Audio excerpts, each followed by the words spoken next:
കണ്ടോ അടുത്ത ആൾക്കാർ. ഇവരൊന്നും നമ്മളിവിടെ വളർത്തണതല്ല. കണ്ടോ, ഇവർക്കൊക്കെ അധികാരമാണ് വീടിൻ്റെ ഉള്ളിൽ.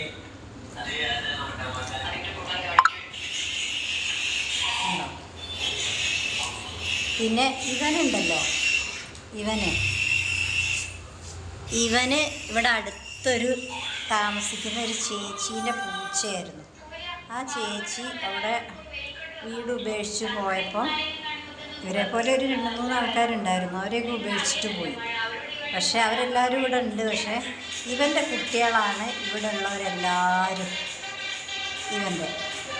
ഇവനെ ചേച്ചി കണ്ണാന്നാ വിളിച്ചത്. അതേപോലെ നമ്മളും കണ്ണാന്നാ വിളിക്കല്. ഇവിടെ വേറെ ആരുടെടുത്തേക്കും പോകില്ല കേട്ടോ.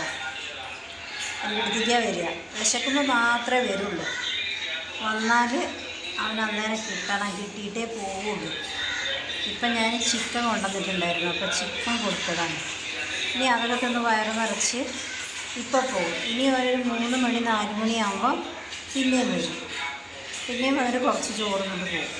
പക്ഷെ ഇവൻ്റെ ഇവിടെയുള്ള മക്കളൊക്കെ വലുതാണ്. അതിൻ്റെ കുട്ടി തന്നെയാണ് ഇത്. ഒന്നും നമ്മുടെതല്ല, അകത്തേക്ക് കയറി വരുന്നതാണ്. പിന്നെ വേറെ ആളതാ വരുന്നു. കണ്ടോ, വരുന്ന ഒരാൾ. ഇത് നമ്മൾ പിന്നെ ഓടിക്കില്ല കേട്ടോ. നമ്മളവർക്ക് സ്വാതന്ത്ര്യം കൊടുത്തുകൊണ്ടാണ് അവരിങ്ങനെ വരുന്നത്. പക്ഷെ അടുക്കള കയറി ഒന്നും തിന്നൊന്നുമില്ല, കൊടുത്താലേ തിന്നുള്ളൂ.